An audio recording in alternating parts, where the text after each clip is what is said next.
Okay, sir. We will start now, Yeah, I believe. we'll start. That's right. Okay. Good evening to all. On behalf of SIGAM, the Forum for Administrators, it is my privilege to welcome you all for this webinar, SIGAM webinar on COVID-19 challenges and strategies for hospital. COVID-19 has created a lot of challenges to hospitals like infrastructure, manpower, financial, etc. So we felt this is the right time to have webinar for administrators to evolve some strategies to handle the challenges in hospitals. At the outset, I would like to thank Dr. K.U. Kunjumaideen for his guidance and support in organizing this webinar, and my dear friend Professor Ashok for facilitating this webinar. Hearty welcome to Dr. Giridhar Gyani. Sir, hearty welcome from all of us. And Dr. Vishal Rao also. Thank you, Dr. Vishal Rao. Yes, sir. Thank you very much, sir. Thank you, sir, for accepting our request and sparing your time. It is a privilege to welcome all the experts in the panel. Dr. K.U. Kunjumaideen, Managing Director, ARMC IVF Fertility Center, Kozhikode. Mr. P. Neelakanan is expected to join. Mr. P. Neelakanan, CEO, Apollo Adlex Hospital, Cochin. Dr. Krishnananda, COO, Royal Care Hospital, Coimbatore, he is also likely to join. Mr. Satya, CEO, Star Care Hospital, Kozhikode. Dr. C. Sivavanam, Chief Orthopedic Surgeon, London Specialty Hospital, Salem, and Mrs. Mahalakshmi, COO, Bewell Hospitals, Chennai. I welcome you all. Thank you. I welcome all the participants for SIGAM webinar. Let me thank the participants for the overwhelming response. We have close to 500 registered participants for this program. Thank you all for your overwhelming response. We have participants from India, GCC countries, and UK, etc. Let us hear from the experts to evolve some innovative strategies to handle the challenges. Request Professor Ashok Tyagarajan to share concept and content for this webinar. Thank you all. Thank you for this wonderful opportunity. Thank you very much, Mr. Krishna Kumar. I would like to directly come into the subject. And we all know that hospital segment is being gripping under various pressure over a period of time. Now, this COVID situation has posed a lot of challenges to us in terms of running the facility and also to take care of the people. Under these circumstances, we thought that with the help of Dr. Kunjumaideen and Mr. Krishna Kumar, this is a right opportunity, a right platform to clarify certain doubts and also to give a clear-cut direction what is going to be our future course of action. We all know that in the hospital management, it is broadly divided into 5 or 6 areas. Number 1, facility management, people management, process management, quality management, financial management, and brand management. In all these things, how are we going to take forward with these challenges? We have with us the eminent personalities and the lighthouse of the Indian hospital quality movement, Dr. Giridhar Gyani, and an eminent innovational robotic surgeon and also a scientist, Dr. Vishal Rao. I would welcome both of them, and I would request Dr. Giridhar Gyani to start his presentation. Thank you, sir. Thank you very much, Ashok and Krishna Kumar, for organizing this webinar. We are indeed in a very challenging time. Actually, nobody in the world could predict something like this could happen in our lifetime. But you know, every such calamity also has opportunities to learn too many things. And I think this is the one such event which actually we should take it as an opportunity. So we two of us are going to share this topic, and administrator point of view will come from Rao, and I will be presenting what actually we should be doing in time to come, because not only COVID now, even prior to COVID, the healthcare industry was in bit of problem. Financial sustainability was actually in problem. And over and above now, this has hit us very badly. Just to show us the screen, which of course I'm sure all of you have been following it up every day. This is where we are today. You can see your presentation, sir. Yeah. Are you able to see? No. Oh, just a minute. Yeah, share the screen, sir.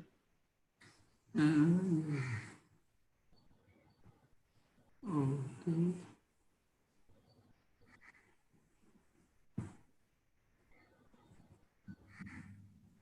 Yes, sir.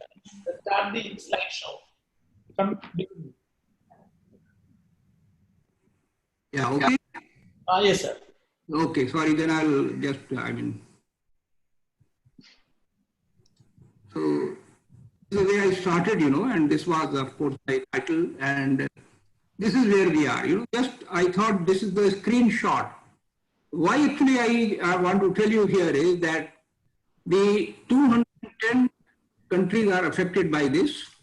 And when you see the number of people dying, 486 as on date in India, first case which we registered in India was on 30th of January, that was in Kerala, when the students from Wuhan came.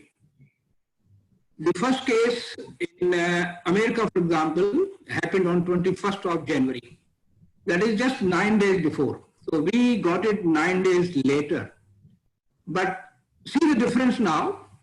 They are actually 34,000 plus people have actually died, not the cases, people have died.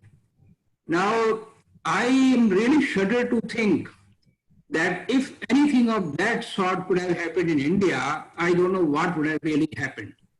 We are still, of course, keeping the finger crossed, but more or less, and by and large, what I have been following with my people in the ministry on day-to-day basis, we look to be in a very good position. And hopefully in next 3, 4, 5, I don't know how many months it will take to finally eradicate this aspect from India. I would also like to share one small point that last Friday morning, I was invited by American, API, what we call Association of American Physicians of Indian Origin. They had their own conversation and they thought of inviting somebody from India to share what the government was doing differently. What I could learn from them was that the America went, they authorized all states to take their own decision. And most of these states, they kept, saving of the lives and the saving of the economy on the equal footing. And they felt, that is where they went wrong.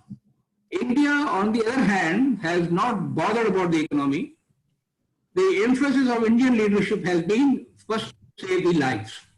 Economy can be taken care of later on. People can question, both these strategies. But this is where we are, and hopefully this strategy will work for us, and we should sooner see the light at the end of the tunnel. Okay. Now, this is another thing which actually we were asked last week, not last week, in fact, 2 weeks back, when actually I was appointed as the convener of all the industry associations to submit the recommendation to the Government of India and to the Niti Aayog. And based on our recommendation, you might have seen that one of the recommendations was that India should have COVID hospitals separately away from the non-COVID hospital. The idea was do not mix up the COVID and non-COVID patient, and that the Government of India issued the directive. So at that time, this data they wanted from us. I do not know how far the data is correct, because we have our own association directory of 100 bed plus, that we know 3,000 hospitals are there. But other hospitals number is available from different sources. We try to compile and give to the Government of India. The idea was that how should they do mapping of each district. Hopefully, most of the districts have done the mapping, and mapping was based on that for 10,000 adult population, they must cater 2 ICU beds. That was the whole idea.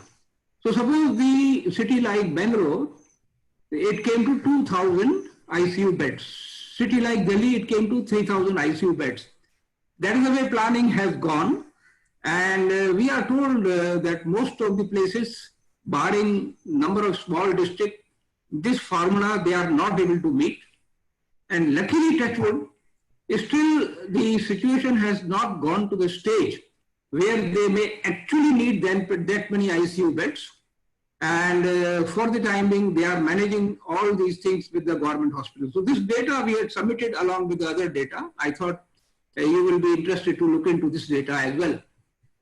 Now coming to this topic, this is another discussion which we are going on now. More than on 7th was the one major discussion with the Government of India, and the meeting was presided by Mr. C.K. Mishra, who is a past Secretary of Ministry of Health. Now he is the Secretary of Environment, and he held a teleconversation with most of the industry leaders, and where we actually presented to him that where are we? Because of the advisory issued by the Government of India, the patient footfall has come down to less than 20% in OPD and 30% in IPD. The cash balance based on the around 100 hospital data was collected by E&Y, and the cash balance was found to be down to less than 30 days. In fact, some of the cases, it was less than 20 days, the smaller hospital. You see, this was the alarm, I will say, which was told to the Government of India. And we have given them suggestion, which they are working on it. They issued the order immediately to release the payment from CGHS, ECHS. Finance Ministry has already issued the orders. Hopefully, the payment is coming soon. Similarly, ESI, similarly Railways, similarly IRDA, everywhere message has gone from the Ministry of Finance. Second was that income tax returns, which actually are lying with the government, that also action has been initiated.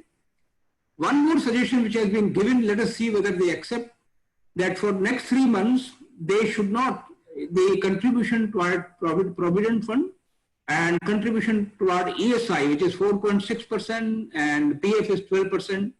So roughly 17% money if government can either waive off or can pay from their own side, this will be a great relief for paying salary to our employees. So these are the initiatives which have been taken by the industry associations. And we have told them that it will be very difficult for hospital now to sustain next month onwards. And it is not that after the lockdown is over on 3rd May, situation will improve overnight. No. This situation is going to continue for quite a few more months. And that government is aware about it. We are also aware about it. And some of the hospitals have come out with the advisory. They are not sharing in open that senior level people are going to have salary cut. Up to 25,000 salaried people, they are saying we will not cut the salary. But beyond that, 10%, 20, 30, 40, and even 45% to the top level consultant, the salary cut has been initiated by some of the major groups. And they were asking that AHPI should come out with a uniform guideline so that individual hospital can convince their senior staff for this particular cut. I really do not know whether we should issue this guideline, but we are actually considering it because, for example, many people in the government and big companies also have offered voluntarily a 30% cut in their own salary. So anyway, this is the situation, a very grim situation from that point of view. Now, coming to the topic of the day, I have been saying that running healthcare industry is going to be the toughest one. Not because of the COVID, even otherwise. It is the kind of technology we are using, kind of the manpower we are using, kind of empathy which we are supposed to be showing to the patient. It is very complicated equation among the patient who are our customers and the team of the doctors, administrator, diagnostic, the environment, personal environment, empathy, communication. If you really put all these things together, I don't think you can cite any other industry which has this kind of complications.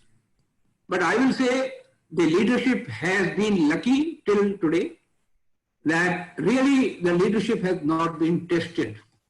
It has been very easy environment. We have been in a supplier-driven market, but those things are going to change drastically. And I think the leadership will have to play a very important role in time to come. HR, for example, has not been, put into pressure. like HR in automobile, like HR in telecommunication industry, textile industry. The HR is very crucial role. Here, I think now the HR will be very important role to play. We will really have to create motivated teams. We have to create empowered teams, because these are the people who will drive the healthcare industry really to sustain in this difficult time. We have been talking about lean and green concepts. I don't think we have taken all these things seriously, but this is a time when our bottom line is going to be under serious strain. Now people will look at these concepts seriously, and our friends in the administration and the people who actually are the quality consultant will be really required to work hard to make sure that hospitals come up to the best of the levels of lean and green. Similarly, what I'm trying to say is that our processes have to be completely re-engineered, because we are not looking for incremental improvements. Now we will be looking for dramatic improvements. So these are the scenarios which will be coming forward. The key will be medical technology now. We have been talking about teleconsultation, but hardly anything has been done over it. Even these days, my colleagues in IMA, they have been opposing this teleconsultation for various reasons.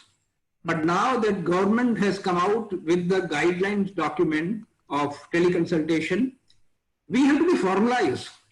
We have to really fix up the model, the technology, the cost.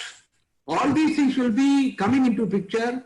And I'm not saying that this will reduce our revenue. No, sorry, it will not reduce our revenue. It will actually improve our revenue, because we will have more time.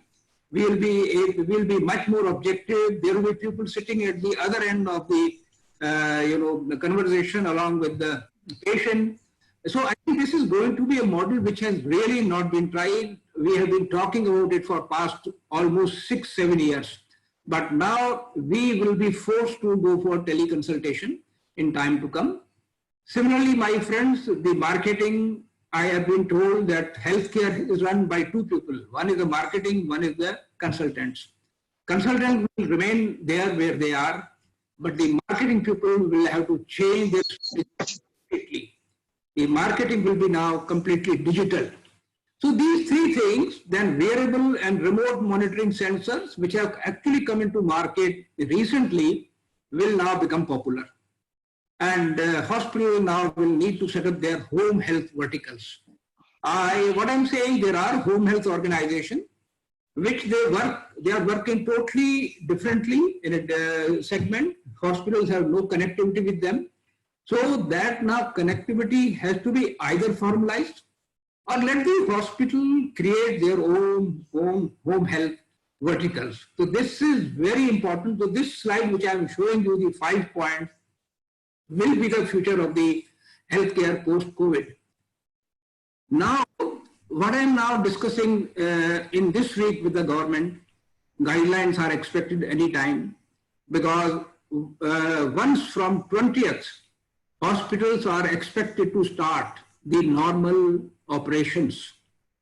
And the fear is, you see here now, catch-22 situation is that hospitals are bleeding. They say we have no patient. On the other hand, now governments are telling them, okay, start the operations. And again, here the hospitals are into fear cycle. They really do not know the safety aspect and other aspect. But I think this situation cannot be allowed to continue longer. We are supposed to be soldiers. We have to come into the battlefront. We have to be in the uniform, that is what we call PPEs, and start operating. Now, this is a time when infection prevention and control measures, which we have been following, not rigorously.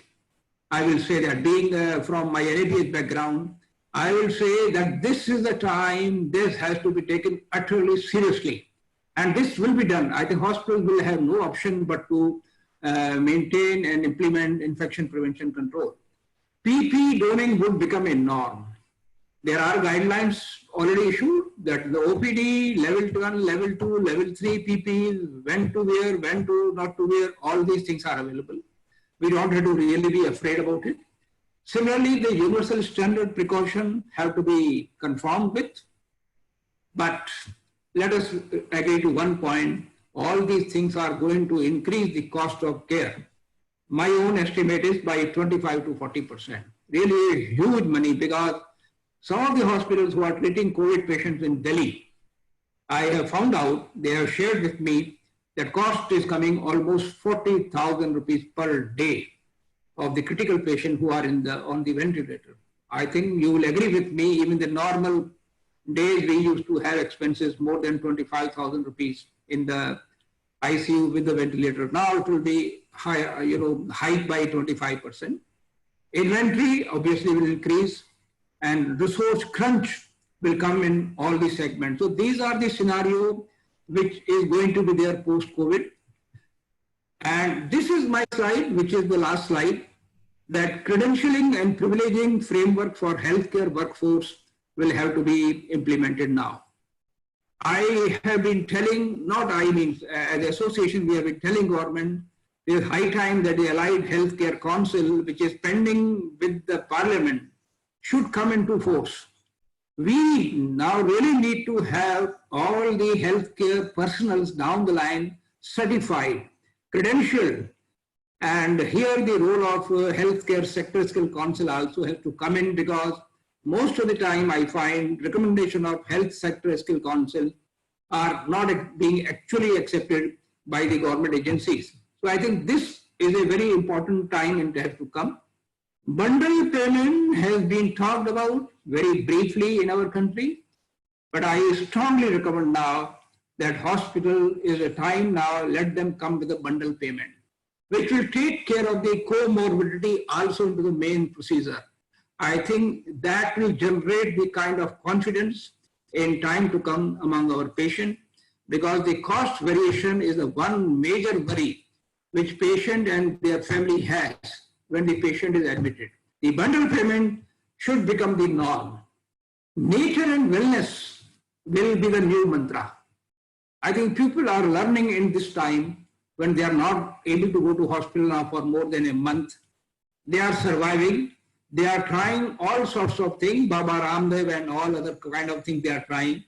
And so I think this is giving them little new confidence, I will say. So the industry now has to incorporate nature and wellness into their new verticals.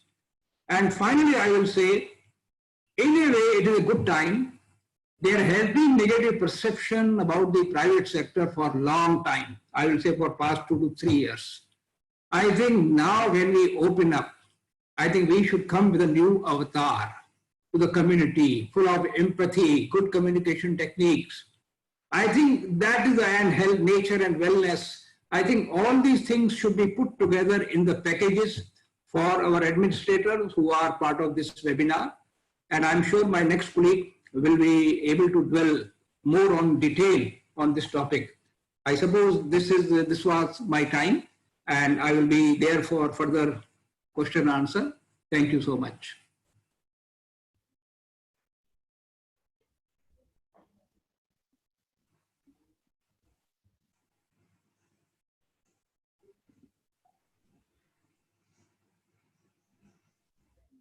Thank you, Dr. Gyani. What a wonderful presentation, very thought-provoking. And you have given the clear-cut guidelines what is to be done. And we will deal with the questions which are coming. I will forward to you. You can prepare the answers and you can give. Okay. Not only India, sir, the entire world is looking at you and for your innovative solutions, what is to be done. Yeah. We are confident that your guidelines will give us a lot of energy and the direction, what is to be done and how to handle the situation. Thank you, sir. Thank you, Ashok. Thank you. I would like to invite Dr. Vishal Rao to start his presentation.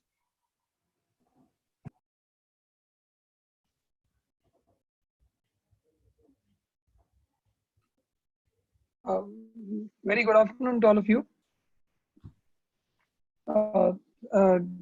Ashok, can I start the presentation? Yes, sir. Please, sir. I am audible, no? Yeah, beautifully audible. So, Dr. Ashok had given me this topic of role of administrator for hospital preparedness for COVID. So with this, I think, this, how do I change the slides here? I'm trying to change it on my, I'm shared the slides. Is in Windows or Mac, sir? It's in Mac. Mac. On the left side of the screen, if you put the cursor, you can see arrow towards left and right on that slide. On Yeah. the just you move the cursor. Yeah, I've got it. I've got it. Yeah. So On the- I represent HCG, which is a cancer center, and we are at about 23 centers now across the world, and we run our own academic and training programs with the Royal College of Surgeons and with the current university, which is the Rajiv Gandhi University in the state government. My capacity today, I've been playing 2-3 roles. One is I've been a part of the hospital's admin team, which has been a part of the COVID rapid response team. Plus, I've been assisting the state government as a part of the COVID consultative group, which is chaired by Justice M.N. Venkatachalaya, the former CJI. And it has our ministers and MPs in this particular consultative group. And I've been a part of this, briefing our CM regularly.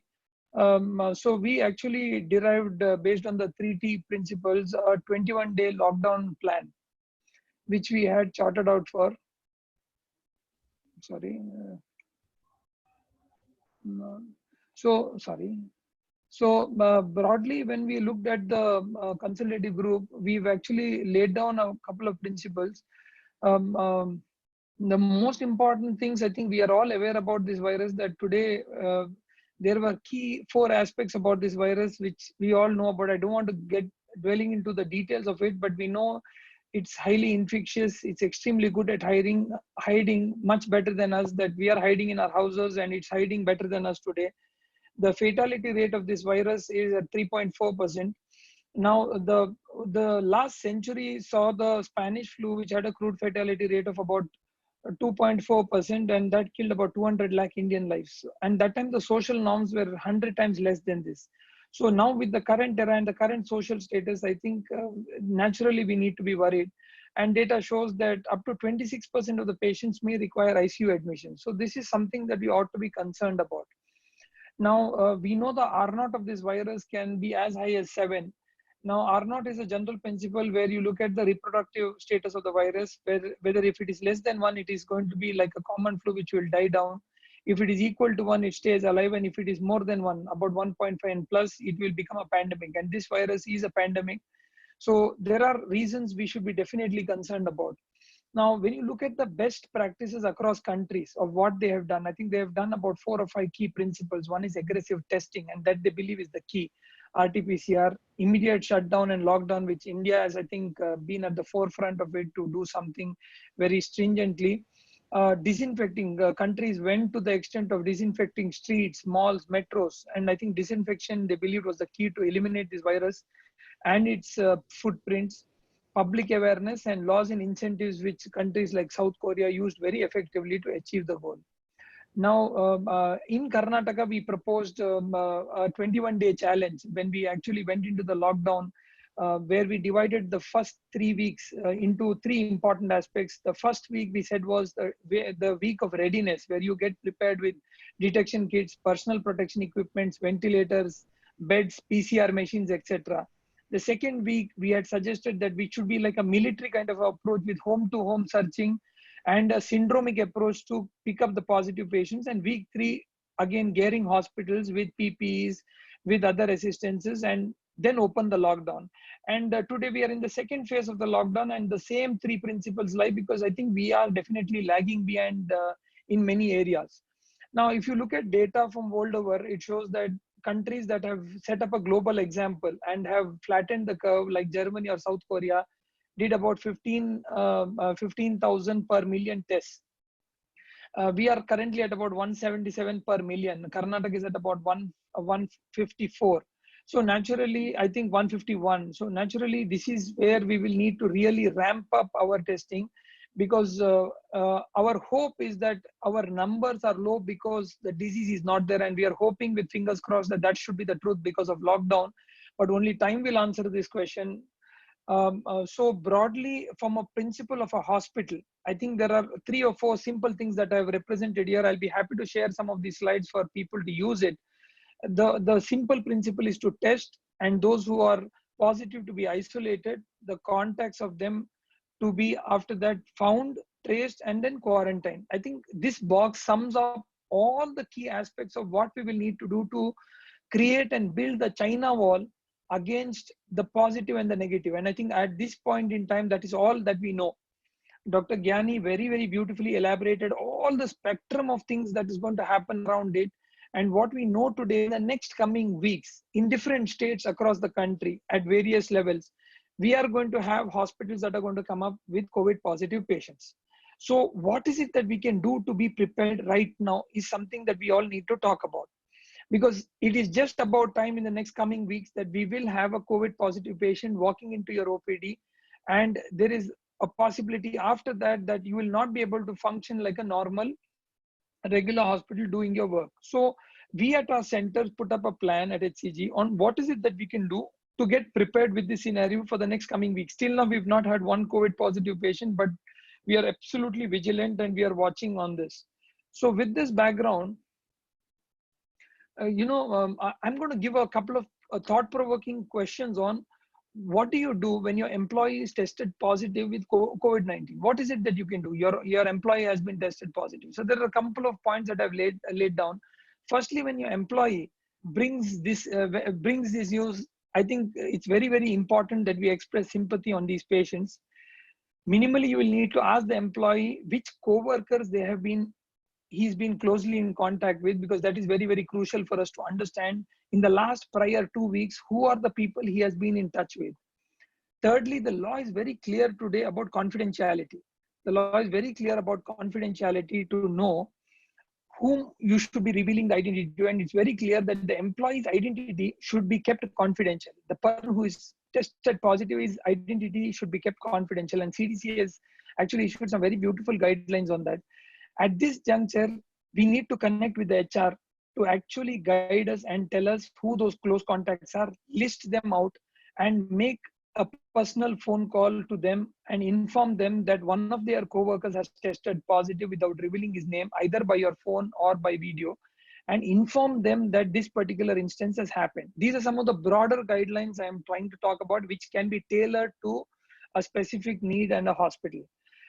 After that, it is better not to speculate. Now, if the administrator here is not a doctor, he need not take too many of those decisions on his hand, but refer the person to the COVID center in the government or in the vicinity which is authorized, and ask them to correctly guide the person who's the contact.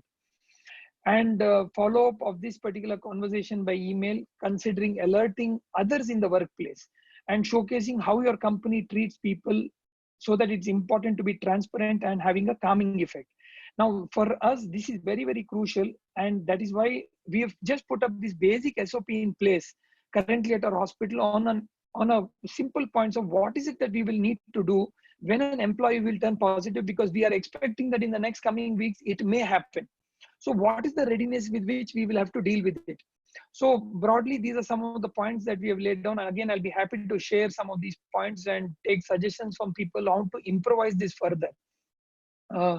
And now, if you look at hospital preparations, there are going to be 3 major impacts. Again, Gyani sir spoke very nicely about all of these. It is going to be psychological, behavioral, and economic. And I think we are all seeing this particular aspect very obviously among doctors, nurses, technicians, housekeeping staff, and administrators. Under the 3 headings, psychological, behavioral, and economic, we are seeing people who are getting paranoid, who are getting worried, people who are not wanting to come because they feel unsafe.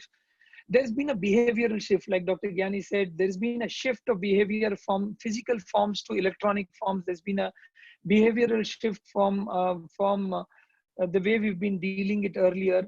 The economic impact has been obviously very severe. So these are things that the hospitals need to customize, individualize, and create a plan. But it's very, very crucial at this point that the administrators, the key HODs, and the HR sits together to work out on what is it that we can do to create these 3 aspects and deal with it. And what we are doing from our COVID consultative group in the government is to create some write-ups on this so that that can be circulated. And I think I'll be happy to share that with Dr. Ashok so that he can then help us guide, and we can submit this to the Association of Private Hospitals also for their perusal.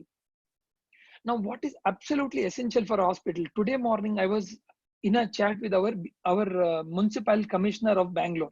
He gave me some very crucial points, and this is something that we have immediately adopted in our hospital, which I think is very, very relevant. Number one is have a separate screening area prior to the hospital entry for the patient.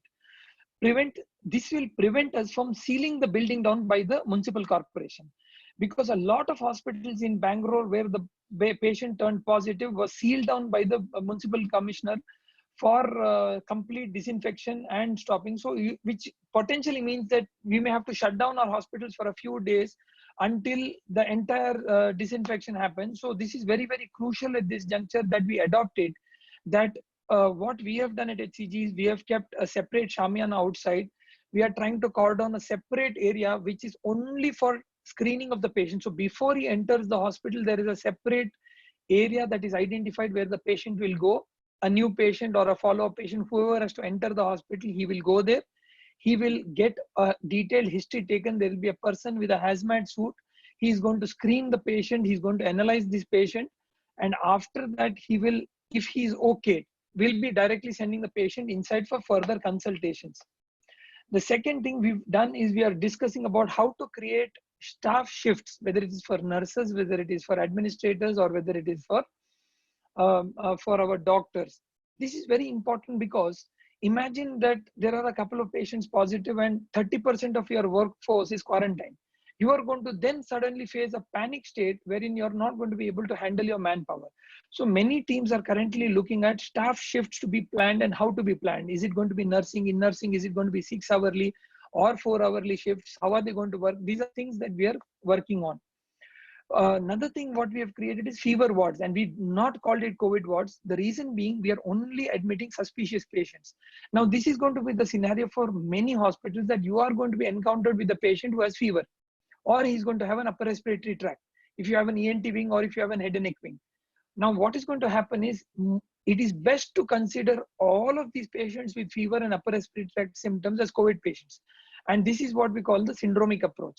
It is best to do it that way and keep them in a separate ward called the fever ward, if possible, preferably with isolated individual rooms, otherwise in a separate ward, and then get each of them rapidly tested, and ones that are negative, bring them out. Now this is a very safe approach and gives a lot of confidence to the staff and the medical fraternity working in the hospital that there is some action going around in your hospital. We have now identified a separate quarantine facility which is in the vicinity of the hospital, and informed the health commissioner to say that they can inspect it, because we don't want to send our doctors or our staff into a separate quarantine facility of the government. We have requested them that we have identified our own. Please come and inspect the place and certify it that this place is ready for being used for quarantine facility. Just in case tomorrow that there is a patient who walks in who is asymptomatic and gets tested positive with COVID, you will naturally need to be quarantining the doctors, the medical staff, the nurses, the administrators, whoever got in touch. On an average, we are expecting about 7 of them to get quarantined, at least, to up to 15 of them. Now, if such a case that happens, it is better that the hospital maintains and identifies its own quarantine facility with the assistance of the government. And the municipal commissioners are very, very happy to support us in this. Fifth point is isolation. Now, in the quarantine facility, you will see that a few of them may be positive, some of them may not be positive. Now, the first contacts typically are the ones which are very high risk contacts and within the first 2 weeks may present with the symptom. The secondary contacts may have less chances. However, it's a very, very important thing. Today, we know in Bangalore as of today morning that several people who were in the second contacts got COVID positive. Several patients of them got it much before 12th day. So these are concerns that are coming out as the community spread starts. And I think it is very, very important for the hospital administration to create a clarion call for healthcare workers. And as Gyani sir again said earlier, there is going to be a tremendous stress on the workforce. The workload is going to be reduced to 30% of the workload or less than that, but the pressure is going to be 200%. So naturally, this is a time when there is going to be psychological burden, financial burden, psychological and behavioral burden. At this juncture, it is very, very important to create frequent communication strategies for your staff, wherein they are encouraged, motivated, they are regularly communicated, and that is going to be a very, very crucial part which HRs will have to do, which administrators, head of institutions will have to do to personally get involved in this. I think I have been talking, as an associate dean for academics, I've been talking to all my students, to my colleagues and others, that it is extremely prudent that we continue to be productive during the corona times. Now, it is not an option. We naturally remain to be productive. So we have the academics wings. I have encouraged them to say that get involved in research. So we've currently put about 5 papers that we are trying to publish, 2 of them which are under review, 3 of them which have been just sent. But we are constantly trying to tell them that we need to keep publishing, writing, doing some amount of research, which is very crucial. In addition to that, I have encouraged a lot of our team members to undergo trainings, whether it can be behavioral trainings, whether it can be certified trainings, GCP certification trainings. Some of them I have asked them to put them on certified courses with Nature, which actually helps you and teaches you how to be a good peer reviewer. How can you write good scientific research articles? There are several beautiful courses available online. And this is very, very crucial during this time, that we don't waste our time. Even if there is workload that is less in the hospital, we can divert this particular point in time to be productive. And it is crucial for us to achieve that. Online consultation, again, I think I remember about a couple of months back, 2 months back, I was with Dr. Ashok where he had organized this program. And he actually spoke 2 months back just about this, that the future is going to be online consultations, TikTok, LinkedIn, and all other platforms. And I think it was just too soon that in just a couple of months we were here. It's also a very good opportunity for hospitals to show social engagements with governments and assist them. And I think governments are desperately looking for help and assistance. And this is the time that we can play a role. So we actually worked towards donating 5,000 patient kits worth 70 lakhs to the government to actually accelerate PCR testing. Now, this is very crucial. There are a lot of people who are donors, CSR corporates who want to come and sponsor. This is the good time to connect hospitals and actually facilitate such engagements. We have collaborated with the Indian Institute of Science to actually fast track research. We have about 12 projects that we have proposed to ICMR, saying that these are potential ones which we can work on. And these are things that are feasible. So I think it's very, very important to understand the potential and the opportunity we have today to actually get into social engagements with governments and actually show what are the ways in which we can lend our hands to help the government. Lastly, I think employer engagement programs are the need of the hour. I've been talking to our OT staff. I've been talking to several other teams to see what is it that we can do to keep them engaged and not hit the panic wave among the staff. So these are some of the thoughts that I would want to share on productivity. Now there are morale boosters. You know, we've just done some of these little videos, which actually are here. These were done by our creative team to just boost the morale of doctors, the morale of nurses, the morale of the administrative staff. Sometimes I feel nurses are more burdened here because they are spending more hours than doctors with the patients. So we've actually created several such kind of animations. We've asked celebrities to come and speak and actually interact with doctors, boost the doctors, motivate them, thank you messages, so that every doctor feels recognized for his work, every doctor feels appreciated for the work, because this is a real tiring and testing time that we are going to face. The other aspect that I think everybody is concerned about is PPEs. A lot of hospitals are complaining, saying that we don't have PPEs, and that's why we are scared to treat these patients. So I think it is the responsibility of hospitals to make PPEs available for doctors. At this point, when morale is low, when economic lockdowns are going to happen, I think at this point, the least that a soldier will require is some weapons to go inside and fight the war. It's an uncomfortable feeling inside the PPE, but yet they are ready to do it. And I think we just need to go and do good PPEs. Now, one of the biggest issues we faced with PPEs was inflated price and non-certified kits. So every hospital needs to understand, we've in the government had a small committee that actually looked at quality certifications for PPE, and we found 4 criteria that you need to follow. One is 70 plus GSMs material, CITRA certification, seam stitches, and hydrophobicity. These are some of the very important things that you need to ask for. The 4 important things you need to ask for when somebody sells you a PP.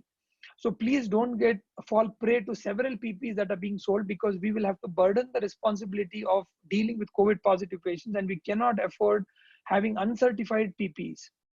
So I'll leave you all with some very interesting thoughts. I thought this is something Dalai Lama spoke, that when asked him what surprised him most about humanity, he said man, because he sacrifices his health in order to make money, then he sacrifices money to recuperate his health. He's so anxious about the future that he doesn't enjoy the present, and the result being he does not live in the present or the future. He lives as if he's never going to die, and then he dies as if he's never lived. So these are some very thought-provoking points that I thought inspired me during these difficult times. With that, I think I'm just going to close the session by saying that the only way we have to avoid criticism is do nothing, say nothing, and be nothing. I mean, I'm sure that whatever we do, there is going to be some flaws in what we are doing, and we are all trying our best. But I think that's all we can do at this juncture, because we have nothing much against this virus at this juncture. So I think I'll close at this particular point, and I'll thank Dr. Ashok for bringing and giving me this opportunity, Dr. Krishna Kumar for giving me this platform, and Gyani sir for starting this on such a good note. Thank you very much. Thank you, Doctor. Wonderful presentation as usual, and very thought-provoking. And you really asked good questions. What is going to be the preparedness for the administrator? How are we going to work on the behavior, stress of the employees? Very valid question. Thank you very much. And some other questions are also coming for you regarding how to do the surgery. Is it required to do all the patients to be tested? Maybe after this session, I would request you to answer those questions. Surely, surely. Mr. Krishna Kumar, please take over to the experts.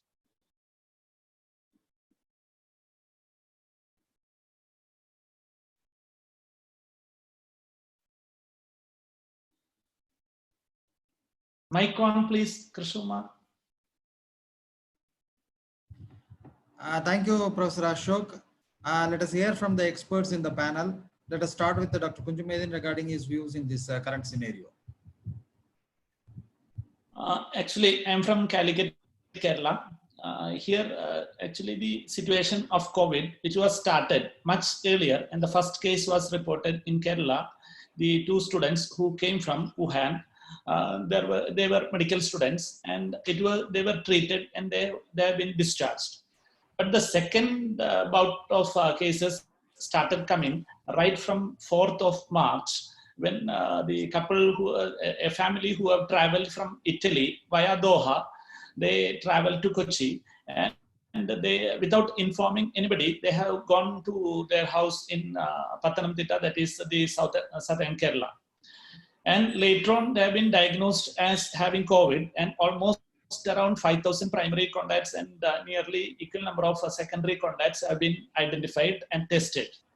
And these family have been admitted to Kottayam Medical College, and 2 of the members were very elderly. That is, one was 93 and the other was 90 years. But fortunately, both of them recovered, and the number of deaths reported in Kerala was only 2 till today.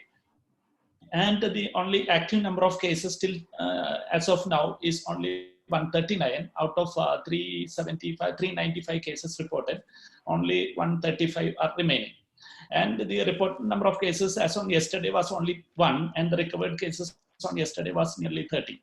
So the situation is totally under control in this state, but that doesn't mean that we can have a feel of false security. The things may take a bad turn anytime once when the lockdown is lifted. But my personal issue is with regard to why these private hospitals have been taken care, means they have involved in the care. In a sense, they have shut down their OPDs and elective surgeries.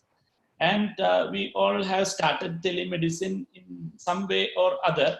And on March 25th, till March 25th, the NCI and Supreme Court were very much against telemedicine. They said you cannot prescribe over WhatsApp. Suddenly on 25th, after the lockdown, they said, okay, you can prescribe over WhatsApp. WhatsApp in the sense that you can prescribe over any platform by voice, by data, by call, by messaging, or Facebook, social media, whatnot, everything. So they have put out a lot of guidelines with regard to telemedicine also. So that also few of us started with the help of WhatsApp, Google Hangout, and some people who have money, they started with the proper telemedicine applications. But at the same time, we all stopped seeing OP cases, we all stopped doing elective cases, and basically I'm attached to infertility centers where infertility is considered at most elective thing medically. So we have stopped doing ovarian stimulation. We stopped doing embryo transfers because the vertical transmission from mother to baby, nothing has been proved. So every day the data are changing. So now my concern, see, we have a lot of guidelines coming regarding the personal protection equipments. We have a lot of guidelines coming from WHO and responsible organization regarding how to prevent the secondary spread or community spread. How the lockdown should be effective, how the police should behave. See, all guidelines are there, but personally, one thing is missing, the financial guidelines. We are all going to be in trouble if the government is not declaring any sufficient package in the sense which will be suitable, especially the single specialty clinics and the small and medium hospitals were around 50 or 100 beds. So that should be the highlight. And the SIHAM should take things in forward along with other organizations like CII and all represent to the government of India that we all should get some packages which should support us. See, like Gyani sir said, it is not going to end in next coming 2 or 3 months. The effect is going to be there for maybe this entire 2020 altogether.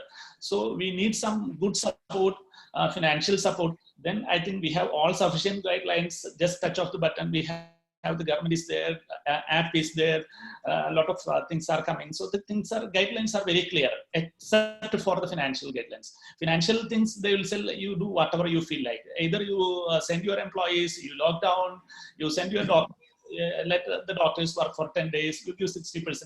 Now itself, Kerala, many hospitals have started paying only 50% to the doctors. And many said, okay, we'll give 40% now, 20% next month, and 10% next month. So finally, it will become 0%. So see, no money is there. Say, how can we give? So that is a reality only. So government should support. They are supporting even barbers. They are supporting beauty parlors. They are supporting agriculture. They are supporting all segments. They should take care of healthcare because in our country, private healthcare, nobody can neglect. And see, now everybody has only Coronize mind. Many other people are dying with lots of lifestyle diseases. And once lockdown is over, road traffic accidents will come back to its full red form. So see, they have private hospitals have to be supported. And I have my solution that is only this single specialty clinic. So I'm just talking about single specialty clinics.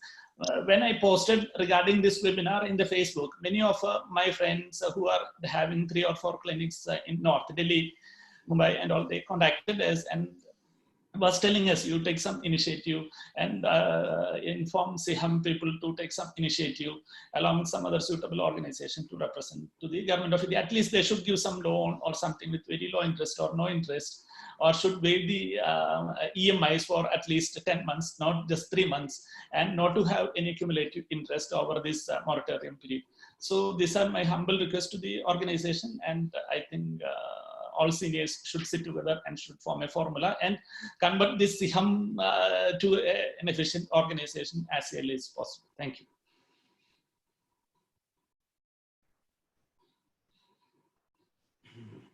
Krishnamar, your mic on, please. Let us, Neelakannan. Ms. Neelakannan, please.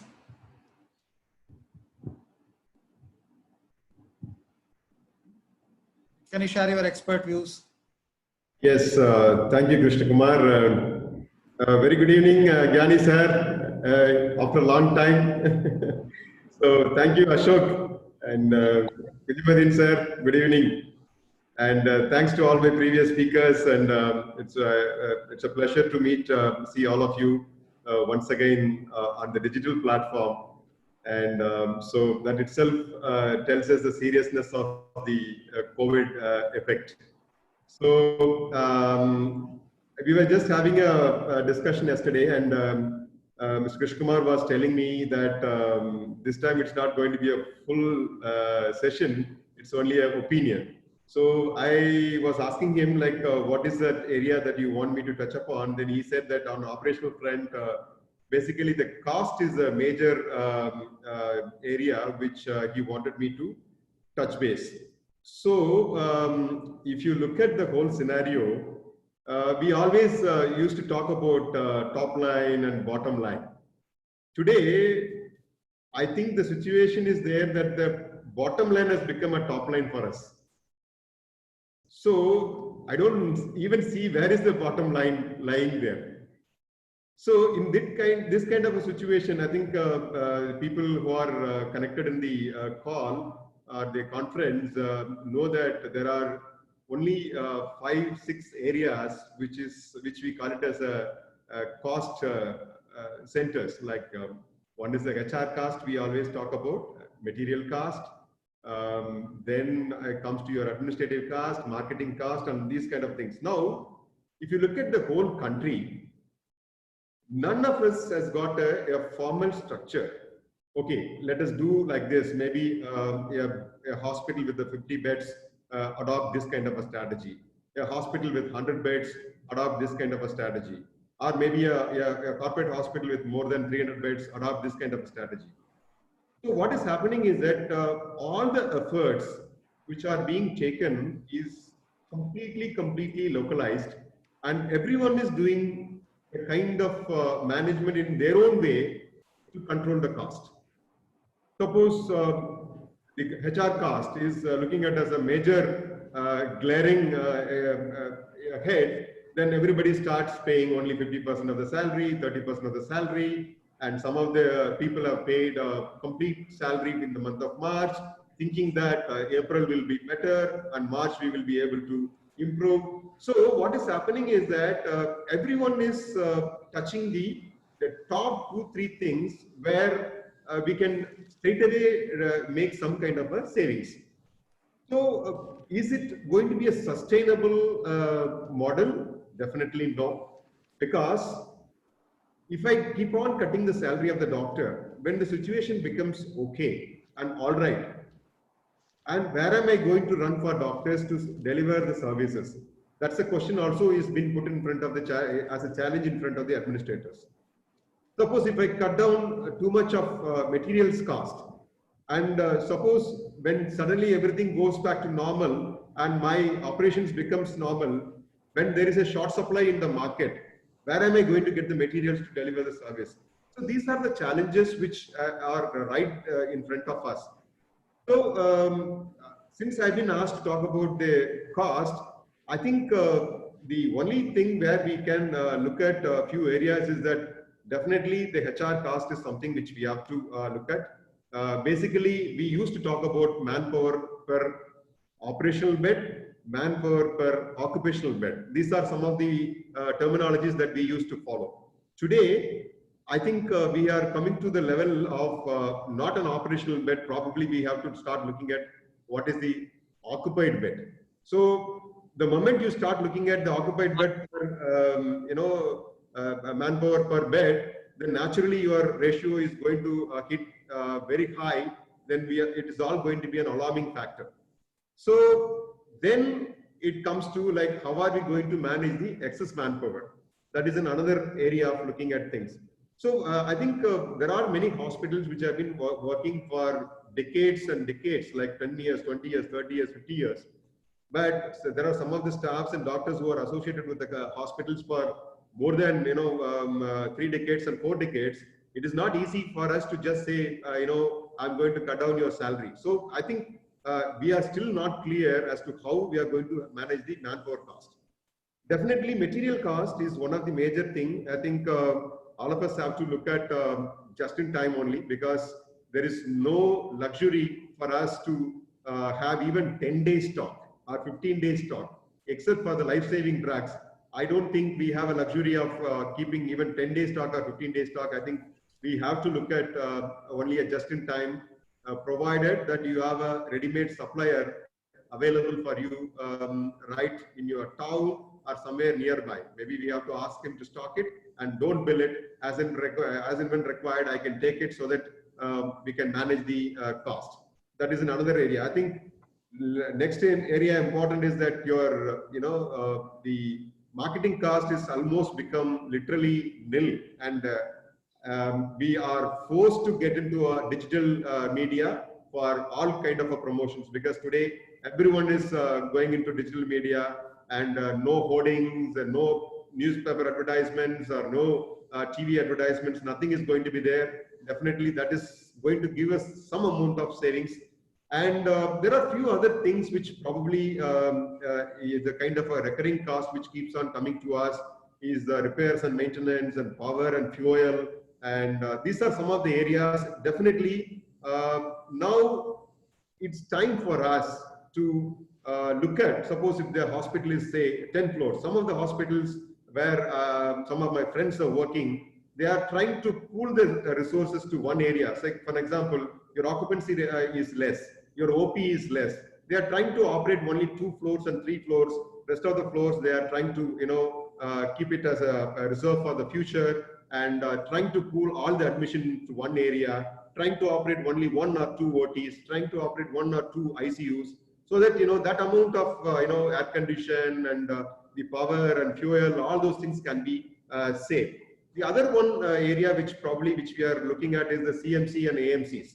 I think many hospitals have started renegotiating on the CMC and AMC rates, and because of these 2-3 rates, or some of the equipments which you probably bought in last 2 years time, they are looking at even extension of even warranties, like maybe another 2-3 months they are looking at a warranty extension. So these are some of the areas practically some people are looking at. And another area which probably comes to my mind is the outsourced serviced fees. Like there are a lot of outsourced agencies like security, housekeeping, so many things, and F&B, and so many things are there. These are some of the areas where people are looking at renegotiating the rates, or some kind of provision for us to save cost or conserve money, so that the money can be used for your hardcore operations. These are some of the areas which basically we are looking at. And one more thing is that even after all these things, definitely for sure, I'm looking at the credit business will go high, because I don't think anyone is going to have extra money, hard cash, to spare for the hospital expenses. I'm sure credit business is going to go up, and I think Gyani sir is already making some efforts to get money from government, especially I was going through the details, close to about 2,000 crore, which is purely due for the hospitals, which and as a part of ECHS and CGHS treatment given only. If probably the government release some fund to the hospitals, I think that is going to help some of the hospitals to manage for at least a couple of more months. These are some of the points which I thought I will discuss with you. Thank you, Mr. Neelakandan. Thank you, sir. Let us hear. Thank you for your inputs. Let us hear from Dr. Krishnanand. Request the experts to, I think, to the time limit, so that I think it will be good for everybody. A very good evening, esteemed speakers and panelists. It's been a wonderful discussion till now. Thank you so much. There are a few things I think most of Giridhar Gyani sir and Vishal Rao sir have touched base on most of the important requirements. I'd just like to say a few things on the current scenario. It looks like the scenario is typical of the scenario between the tiger and the prey. And currently the tiger seems to be the virus, and all the stakeholders in the healthcare industry seem to be the prey. So we are all going to be functioning under restricted conditions, because currently it is about saving ourselves. So to stay alive, either the tiger has to be in the cage or the stakeholders have to be in the cage. So the present scenario warrants all of us, all the stakeholders, to be in the cage to safeguard ourselves. So we have to wait for the situation where all of us can come together and put the tiger in the cage, and that day is a little bit away. So until then, I would suggest that all of us have to join together and look at each other as stakeholders and look at each other as people who can help us. So we have to develop good relationship with all the stakeholders. That means employers, it means the insurance industry, it means the vendors, and it means the government agencies. I mean, I think we have, most of us have discussed on this, and Giridhar Gyani sir has very excellently said that we have to definitely come as a new avatar. So this is definitely an opportunity for all of us to come mature and come as a new avatar, refine ourselves and perform under such restraints. Second most important thing is probably we need to also plan. See, that this situation all of us are facing because we never planned for a contingency, and such contingency can always happen. In India, we save, but probably business saving means much more. So we need to save for any such contingency which may happen in future. This means that saving in all areas, saving in areas of knowledge, like rightly said, we have to concentrate on training. We have to look at efficiency. We have to look at better performance in future so that we function well with what available resources we have. And third important thing, what I think might happen is we might come across a situation where there will be more insurance-based practices. So this means that this restraint will not be just now, but it will be in the years to come, and it is going to transform the way in which the healthcare industry has been functioning till now. So it is definitely going to be imperative that we apply our minds even in the minutest areas so that we are able to do well with whatever resources we have. And I think due to time constraint, I'll limit myself to this. Thank you so much, sirs, for the opportunity, and it is wonderful being here. Thank you, Dr. Krishnanand. And now I request Dr. Sukavanam to share his expertise. Good evening. Thank you very much for the opportunity, Professor Ashok Tyagarajan, Krishna Kumar, and Dr. Gyani. Good evening. I am running in charge of a 40-bedded single specialty hospital in a district headquarters. So points I would like to highlight here is relevant to that sort of a setup across the country, which is, 30-40,000 across the country. So most of these size hospitals, I'm talking about 30 to 50 bed hospitals dealing with one or two specialties, are literally closed. There's very few OPs happening. IP almost nil. Even some of them have not done any surgery for 3-4 weeks. So how are we going to start off? At one stage we have to start off. The COVID is not going to disappear. One stage we have to start off. So what few of our friends got together, had a chat like locally what we are going to do. We will start off slowly but early. Okay, there's no point in waiting. Things are not going to be any better or any safer in May or June. Start off and train the staff. Okay, Dr. Vishal Rao put a beautiful guidelines. It's absolutely impossible for us to implement those guidelines, preparedness in majority of these medium-sized hospitals. So particularly when we are dealing with the non-COVID patients, that's the majority of us going to do for the not only immediate, forever. We cannot have a big screening area, quarantine area, and other things. So we cannot have all those facilities necessary for a day-to-day operations, not even in the short term. So what I think is we have to start our scope of services in a limited way, okay? Limited OP hours, 2 hours, 3 hours, to particular to that specialty, and then slowly expand. The other thing we were, some group of our friends were thinking is outsource some of the services. So for first couple of months, okay, let's say May and June, probably we may have to think about outsourcing surgeries and ICU care. No, I'm not talking about COVID-19 patients. I'm talking about regular work to a nearby corporate hospital or a bigger hospital, so that we can downsize our staff and requirements to 50%, run effectively for 2-3 months till things becomes normal. It's certainly that one possibility.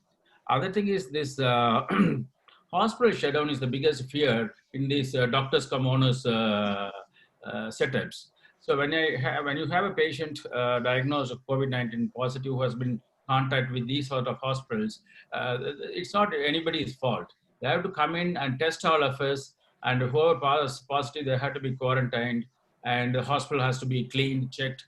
and then after 24 hours, you should be allowed to work. That's what's going to happen, because it's not for a week or two. It may become positive ever in the next few months. If you go on shutting the hospitals, whoever had come in contact with the COVID-19 positive, within a couple of months, you'll be shutting most of the hospitals in the country, which is not going to be practical. So other thing is this teleconsultation, as it has been already pointed out by the previous speakers. It's a time to have a national guidelines and some common platforms. So every hospital cannot invest, no need to invest to develop a portal by itself. There can be some standard national level players for a fee, and who can provide the services, including the record keeping, medical record keeping, so that it has to be standardized with the guidelines. And as Dr. Gyani said, it has to be, within the law, all the national guidelines to be followed, and should be a common platform. Please don't expect each hospital to do that, which is not going to be practically feasible. And then these medical insurances, see, for probably next couple of months, the payout by the private medical insurance is going to be far, far less than what would otherwise be. Okay, in April, let us say, a particular insurance company will pay off only about 20% of what would otherwise would pay. So that gives some amount of reserve funds in our industry. Can that be used to fund us or to give our additional 20% in the next coming months, just to help each other? Because right from March 20th, so let us say up to June, any particular insurance company is going to pay much less than what it would otherwise be. And the government incentives should be for PF, ESI, and possibly interest-free loans. Then only we'll be able to survive and pay our staff. Or else the whole HR will cut down, and there will be a lot of loss of jobs in times to come. So the PPE for a regular OP consultation, not in a suspected COVID patients, in a regular OP consultation, how much PPE? Is it just a N95 mask and a couple of gloves is sufficient, or should I wear the whole PPE? This is one of the commonest doubts most of the practicing doctor have. Probably Dr. Vishal Rao can highlight on those. Thank you. Thank you very much for your time.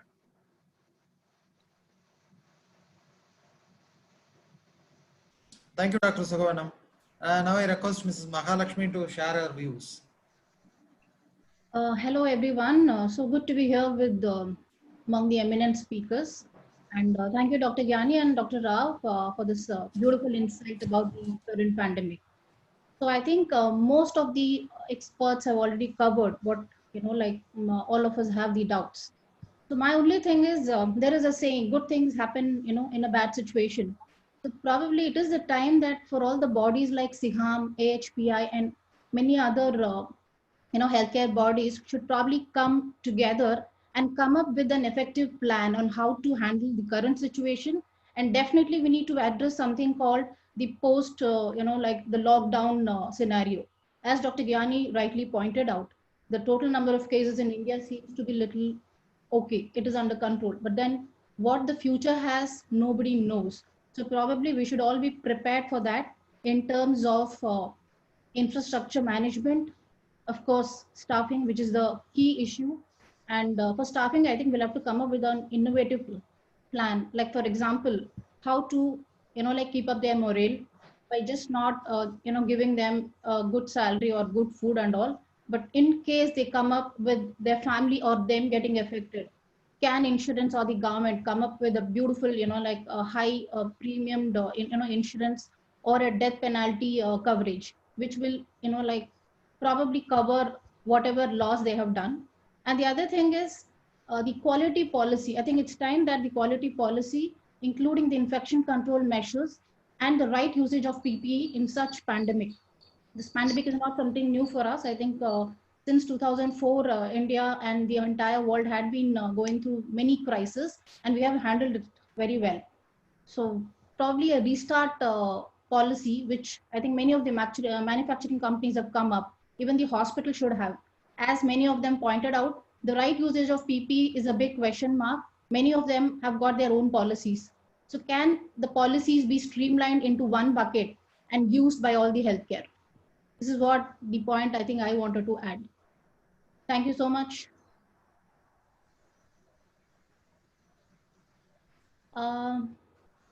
Krishna Kumar, your speaker, you're on the mute. Please.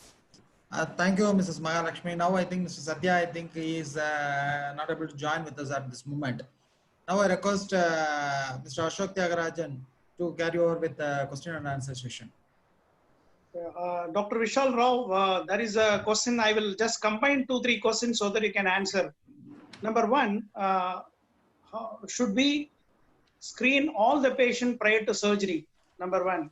Number two, PPE you have mentioned, is it required even for the OPD to put it? Third, most of the patients are asymptomatic. How to deal with that? And one more thing, some of them they've asked is that post-surgery, if the patient found to be COVID positive, then what is to be done? So kindly give your answers, sir, for this. So I'll club question number 1 and 4 together first, sir, and Yes. speak on that. I just wrote that answer to Dr. Purushottam, I think over there, just saying that what is happening in reality in most hospitals today is more than 80% of the people who are not coming for elective surgeries. They are not coming. It could be as high as 90 plus also. They are not coming for elective surgeries. Among the people who are coming for elective surgeries, what we are adopting to them, many of the centers is, like for example, we have prepared a special consent form, which actually is a COVID consent form that addresses all these issues. And I'll be happy to share it in this forum. I'll share it with Krishna Kumar, sir. He can use this to share it with all the others and make necessary modifications to it. What we have done is we have customized a special COVID consent form for those people who want an elective procedure, because they need to understand the risks involved, and that this particular thing is purely elective.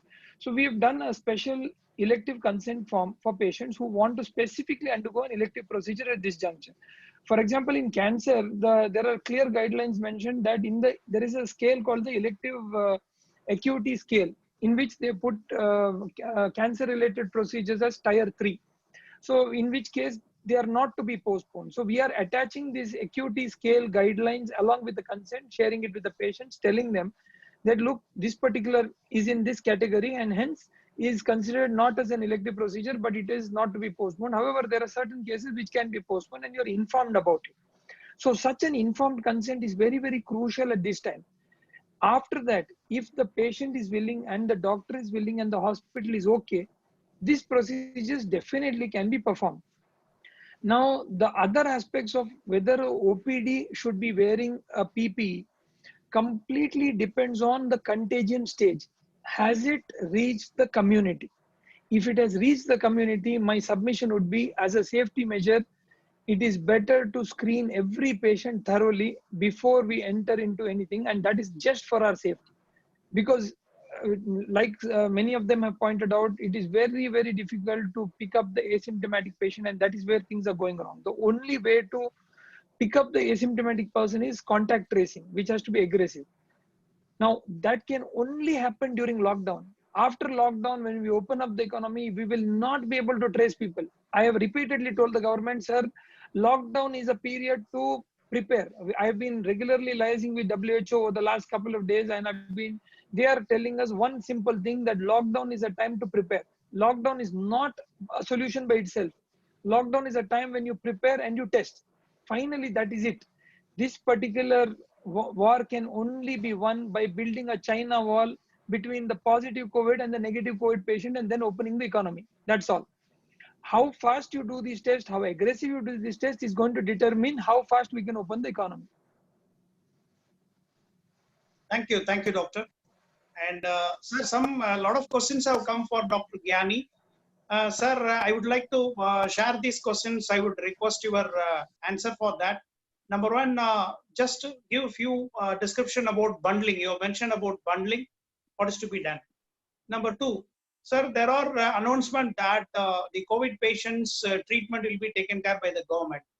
If we do the testing, then will it be covered by the government? Will they do it? And we need some clarification on that.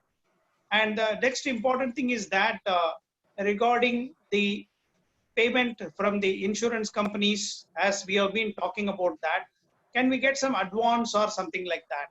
So these are all the questions asked by them, sir. You are treating me like a finance minister. You see, government is now quite sensitive on these issues. Government is not minding to release the funds the way they have released for, labor and Manrega and so much, money has been released, Somehow healthcare has come to their horizon or, view only recently. I will say past 2 weeks, they have been thinking about what to do. So the first thing was that the money which is already belongs to us, they say, okay, let it be released. So that they are releasing in income tax, CGHS, ECHS, ESI, that is being released. IRDA chairman, we had discussion only 3 days back. And Star Health actually came back to us only day before yesterday that they have been, advised by the IRDA. And Prakash Rao is your own friend, so he in fact spoke to us that they are going to work on it, and electronically people are raising the issue to them outstanding, and these are being released immediately. So these are the few things which are happening.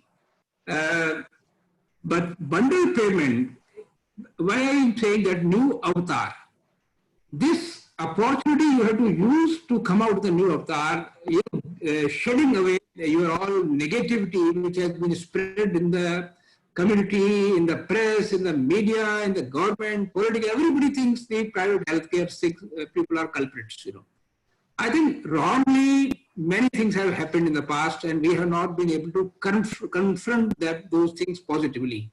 So this is an opportunity that people also will be at the back foot. They are also going to be on the weaker note because of this highly infectious disease.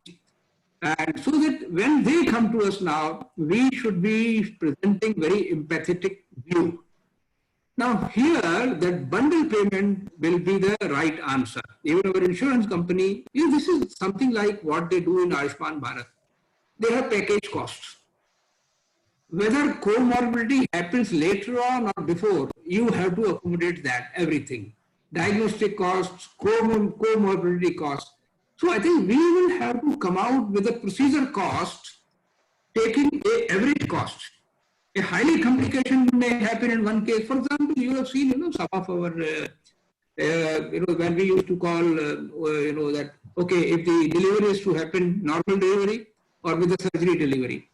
So the cost used to be 50,000, 75,000. So people used to blame that unnecessarily they are doing surgery so that we get 75,000 people. So some of the hospitals came with an innovative idea that cost is going to be 60,000, surgery or no surgery. The people became happy that, okay, there is not going to be any intention of unnecessarily doing the surgery. So something of that innovative model has to come. And further, of course, the cost reduction model or cost minimization model or waste reduction model have to be incorporated by the healthcare industry the way automobile industry have done it. I think these are some of the measures which I am calling it that when you open up now, it will be new avatar and you come out with a new face, empathic face, humanity face, or whatever you want to call it. I think this is a good opportunity for us. Secondly, finally, of course, what Ra has already answered to you, we have to be brave now. You see, now government doctors are telling me, you see, every time people come to private sector, that private sector is better equipped. Okay, nobody wants to come to us. Now, in COVID case, private sector is shirking away. They say, no, we will not take any patient, go to the government. I think, no, we have to be now prepared. This epidemic we can handle easily. I think the aerosol is the one which doctors are very afraid. Because otherwise, by hand or surface touching, droplets case, we are able to handle. But aerosol, infection or spread is what doctors are afraid. And that is where N95 mask is in demand now. So after I will not go into detail. I think it is a time that we get into this one, take the all normal patient, treating them as in respect what Ra was saying. And I think you utilizing the appropriate PPs at the level, I think we cannot delay this anymore because this is going to continue minimum up to September. Thank you, Dr. Gyani. Mr. Krishna Kumar, you can summarize the whole thing. Okay, thank you, Mr. Ashok. I think thank you all the panelists and thank you all the participants and faculty also. It was a nice program, I think, which has been done. As on behalf of SIGAM, I thank Dr. Gyani and Dr. Vishal Rao for giving us such a wonderful presentation, and all the experts for their expert views also. So on the whole, I think this program, I think we are able to summarize with a few points. One is, I think we need an innovative business model at this moment. That is what I think I can say. As per Dr. Gyani has rightly mentioned, already India is running short of beds for treating the routine patients. So COVID patients, when we talk about COVID patient, that is highly infectious patients, that is what we all understand. So considering that, I think some innovative business model, and that Suvarnam has also pointed some inputs, and Mrs. Mahalakshmi also pointed some inputs. With all your inputs, I think some innovative business model should be in place. Let it be a cross subsidy model or infrastructure sharing or a manpower sharing or resources sharing or whatever it may be. Some innovative business model should be the need of the hour. Especially Dr. Gyani has mentioned that technology is going to play a major role in the coming days. When you talk about technology, obviously that innovation should also be incorporated into your business model. Number two is financial challenges. Financial challenges, now we are not talking about the profitability. Now we are talking about the sustainability, primarily the cash flow of the institution. The cash flow of the institution, which will help us in, I think, sustaining our hospitals. To sustain this hospital, I think as Dr. Gyani has pointed out, as well as Mr. Neelakannan has pointed out, the CGHS funding is one way it's going to be useful. Similarly, I think some of the insurance companies have also come forward to release their outstanding payments and all. They have come forward to outstanding payment. As Dr. Kunjumayan has rightly mentioned, if we get some kind of low cost interest loans from the government, or if the insurance company, as I think Dr. Sugavanam has rightly pointed out, this insurance company with the current scenario, I think being an orthopedic surgeon, yesterday when I was interacting with him, I was able to get some insight into that. Dr. Sugavanam is telling, I think he's not getting any trauma patient. This is the case with most of the orthopedic hospitals also. So these insurance companies for the last few months, I think their payouts may be comparatively less to the previous COVID scenario. So the insurance company with IRDA as well as the government of India in AHPA as well as the SIGAM and all these representations, if we are able to make some representations, and if we are able to get some kind of soft loans from these insurance companies also, that can be adjusted against the services what we are going to provide in future. That is one thinking, I think, which we are vaguely thinking after discussing with some of the few of my colleagues also. So that is one process, I think, that will really ease the cash flow in the organization. In addition to that, I think as Dr. Krishnanand has rightly pointed out, the credit period for the creditors as well as the credit period for our, I think, receivables also, if we are able to negotiate, the negotiation that is going to be the crucial factor with the employees, with the creditors, with everybody. The negotiation is the one, I think, which is going to really, I think, help the hospitals to sustain. On top of it, as Dr. Vishal Rao has very nicely presented, seamless communication to your staff members, seamless communication to your employees. The communication is the one which is going to build confidence to your employees. So you should be very transparent in the things what is happening inside the hospital. At the same time, I think as he has rightly pointed out, we have to keep communicating with our patients also. And some of the value-added services can be, I think, considered, as some of you have mentioned, and streamline the revenue generation through virtual platforms also. That is very most important thing. Because I think somebody was talking about the organized platform. Somebody was talking about, I think, routine platforms which we have in the market also.